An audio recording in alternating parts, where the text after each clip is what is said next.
Bonjour à tous, ça va les caps? Aujourd'hui, nouvelle vidéo. Alors dans cette vidéo, on va parler de Hakim Omiri. Alors pourquoi Hakim Omiri? Parce que récemment, il a fait une petite entrevue, une petite chronique sur l'émission radio de Radio Nova euh, sur Arthur. Alors qui c'est Arthur? Vous le savez, c'est le présentateur qui ne s'appelle pas Arthur d'ailleurs, qui s'appelle Jacques Essebag. Qui a récemment fait l'œuvre d'une polémique à laquelle il y a eu des internautes qui ont rediffusé des extraits de l'émission, si je ne me trompe pas, c'était Apprendre ou à laisser, l'émission phare début 2000. Et dans cette émission, il s'avère que Arthur pratiquait des choses qu'il qualifie de c'était avant. Je m'explique, c'est voilà, il y a des candidates un peu stressées dans l'émission, et ben en direct, il va les embrasser, il va leur toucher, il va leur toucher les bras, être assez sensuel avec, assez érotique, assez bon voilà.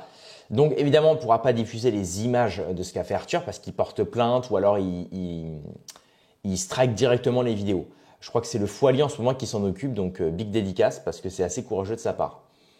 Donc évidemment, suite à cela, Arthur s'est défendu en disant voilà, on me fait ça parce que je suis juif, on me fait ça parce que nanani, nanana, bref, voilà. Il a joué la carte de l'antisémitisme, très intelligent, pourquoi pas. Hein. Moi, il fait ce qu'il veut, de toute façon, il a le droit. Hein.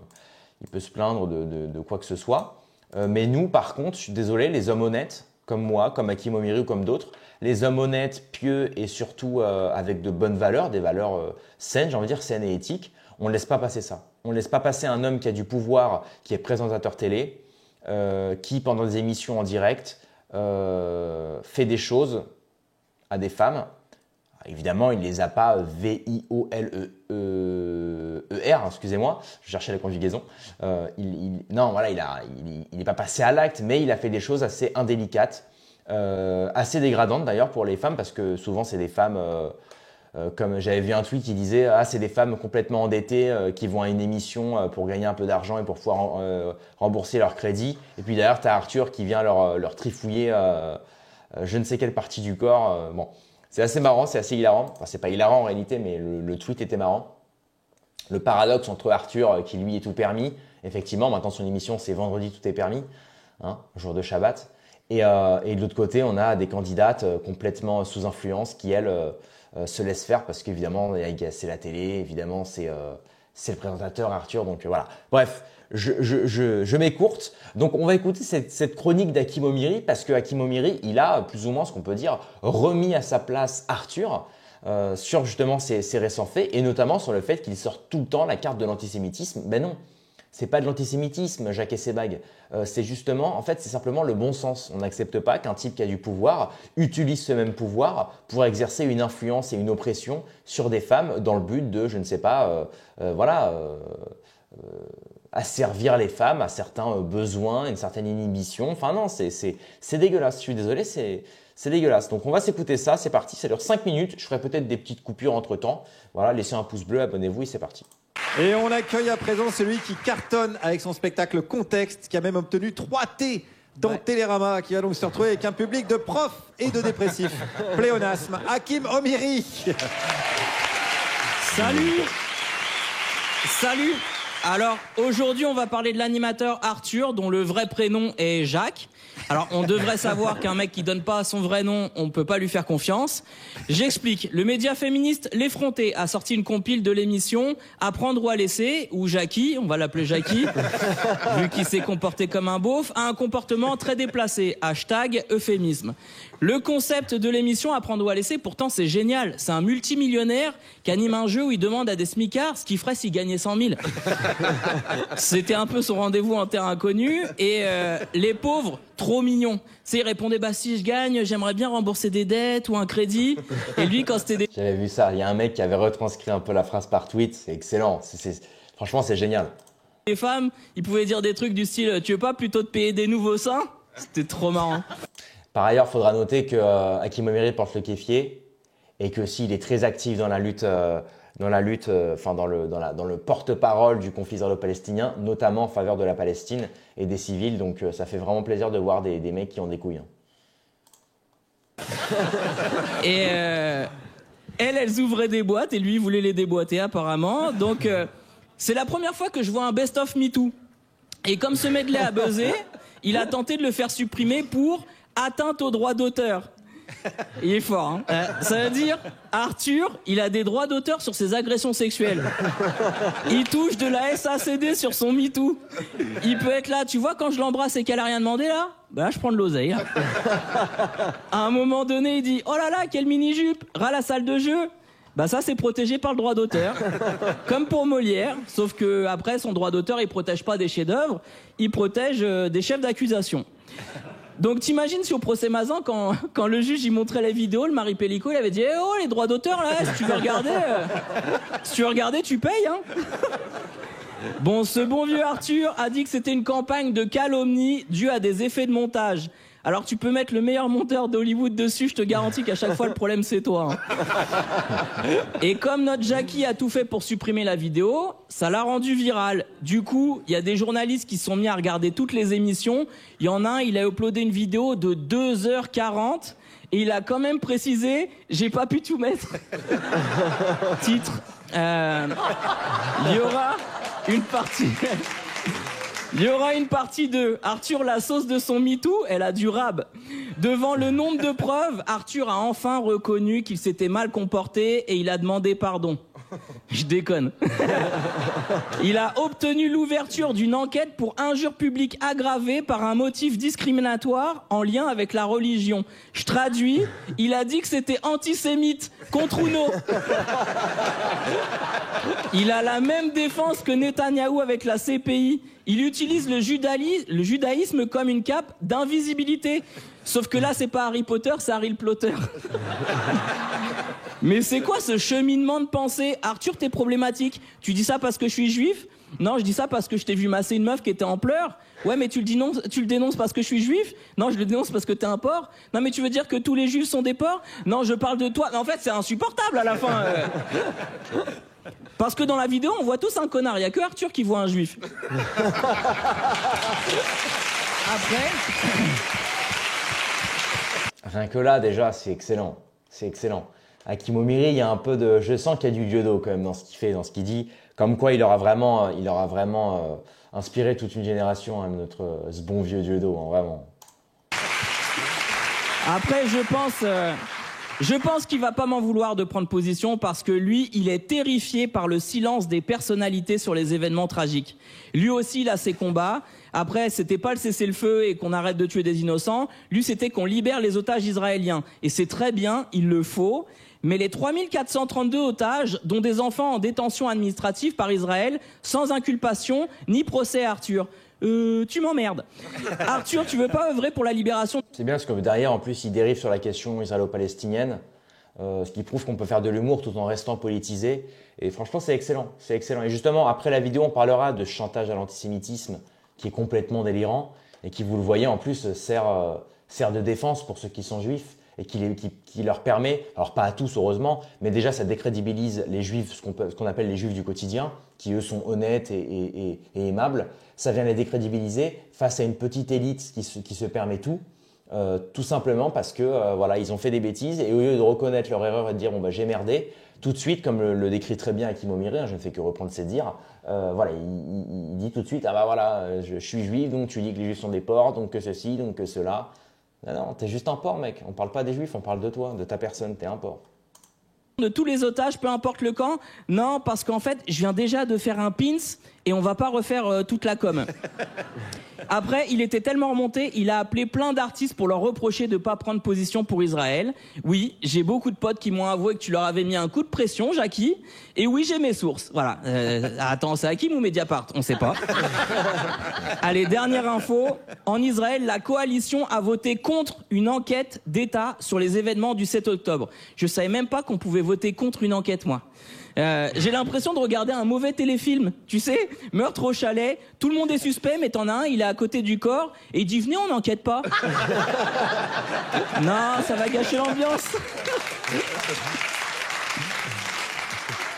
Alors je finirai avec une pensée sincère pour tous les juifs qui, surtout depuis 15 mois, se retrouvent associés tous les jours malgré eux à des merdes qui utilisent leur religion pour justifier leurs agissements pourris. Vous voyez, il vient exactement de dire ce que je viens de dire. Et c'est bien parce qu'il arrive à transmettre les pensées qu'on a, nous, Français moyens, face à des gens qui décrédibilisent, exactement comme l'extrême droite aujourd'hui veut amalgamer en mettant tous les musulmans dans le même sac, dans le même panier. Mais ça vient décrédibiliser les musulmans honnêtes et pieux qui vivent tranquilles. Et pareil avec les juifs et pareil même avec les patriotes. Hein. Moi, je me considère patriote, même nationaliste, mais je me mets pas du tout dans la case d'extrême droite ou de tous ces médias comme Frontières, Livre Noir ou les Conversano, les identitaires, tout ça. Pour moi, c'est du bidon tout ça. Pour moi, ça vient justement décrédibiliser et on se demande même si c'est pas une opposition contrôlée. C'est là où on peut pointer le doigt pointer du doigt cette droite-là qui tourne la vraie cause patriote historique vers une lutte identitaire, voire raciale pour certains. Et là, c'est dramatique. Je suis avec vous et je sais ce que ça fait parce que moi, ça fait 23 ans. 23 ans de ma vie que je suis associé tous les jours par des fils de pute à la télé, dans la presse, à la radio, à des terroristes, alors que moi, je suis juste un mec normal. On est des millions.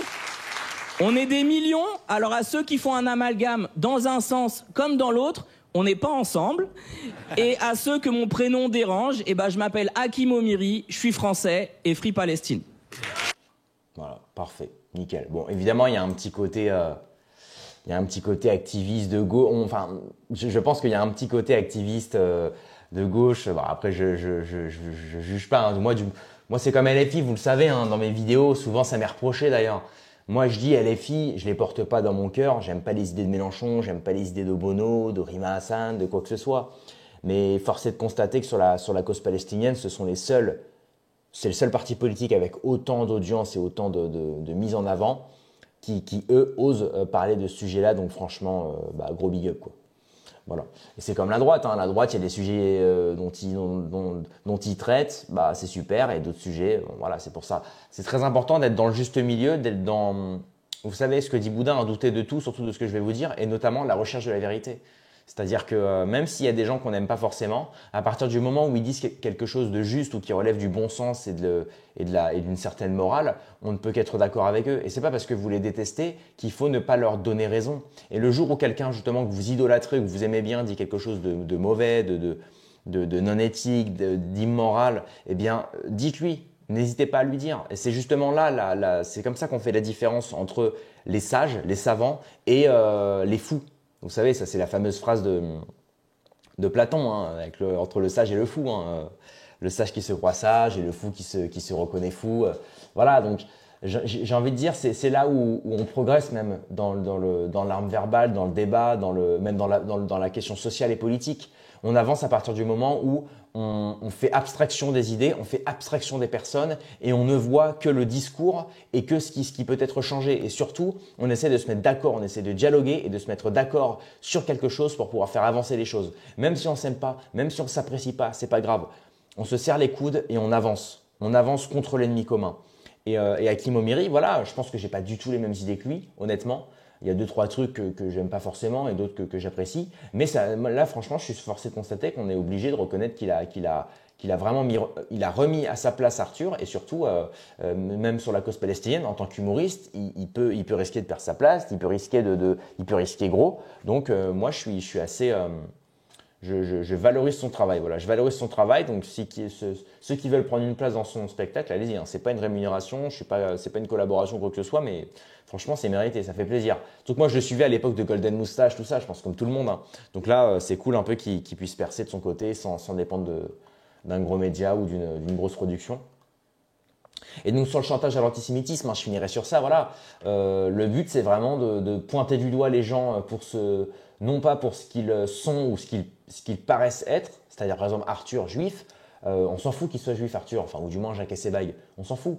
Vous savez, on regarde quelqu'un à ce qu'il fait, pas à ce qu'il dit, ou pas à ce qu'il pense être, ou pas à ce qu'il paraît être. Non, on le juge sur ce qu'il fait. Et là, sur ce qu'il fait, Arthur, c'est ce qu'on peut considérer comme des agressions sexuelles, et en plus, il ne s'excuse pas. Et en plus, les vidéos qui fuitent, qui sont des émissions publiques, bref, il essaye de les censurer. Donc là, c'est vicieux, tentative de dissimulation d'une émission dans laquelle il est mis à mal. Et en plus, il ne veut pas s'excuser. Et en plus, il essaye de ralentir et de freiner ceux qui veulent montrer justement cet extrait-là. Enfin, moi, je trouve ça vraiment… Là, on voit qu'Arthur, c'est quelqu'un de mauvais. Autant on peut se dire, bon, si le mec, il s'était excusé, que c'était qu'une fois, bon, ok. Mais là, comme l'a dit Hakim Omiri, il y a une émission de 2h46 où le type qui a fait la vidéo précise qu'il n'a pas pu tout mettre. Et qu'il y a 2h46 d'extrait où Arthur se comporte comme il dit Hakim, comme un porc. Donc franchement, je suis désolé, mais ça va être compliqué de prendre la défense d'Arthur là. Donc, et en plus, le mec, comme je vous l'ai dit, il est même pas dans le pardon chrétien. On pourrait lui reconnaître. Non, il est vraiment dans œil pour œil, dent pour dent, et dans l'espèce de cercle vicieux où il attaque les gens qui essayent de montrer la vérité. Il essaye de mettre des copyrights et de bannir ceux qui repostent les vidéos. Et c'est lâche, c'est fourbe, et surtout on voit que c'est un homme puissant parce qu'il utilise de sa puissance pour justement faire disparaître ses défauts et justement pour tenter de mettre la pression sur les faibles. Hein. Vous savez, moi je me méfie de ceux qui sont forts avec les faibles et faibles avec les forts. C'est souvent des lâches et des soumis en réalité. Et je peux vous garantir qu'Arthur, vous lui enlevez la puissance médiatique qu'il a, c'est personne. C'est personne. Il n'y a qu'à voir son émission sur lui, là, je crois, avant Noël, il y avait une émission sur lui, elle a bidé complètement. Le mec, c'est personne. C'est plus personne. Il n'intéresse plus personne. Et, il y avait déjà Hanouna, il y a quelques années, il s'était clashé avec Arthur, il me semble. Il se jetait un petit peu la pierre. Et là, bizarrement, depuis qu'il y a eu le traitement médiatique sur Arthur, Hanouna, il prend sa défense. Et bizarrement, les deux sont juifs. Les deux sont à la télé, les deux sont juifs.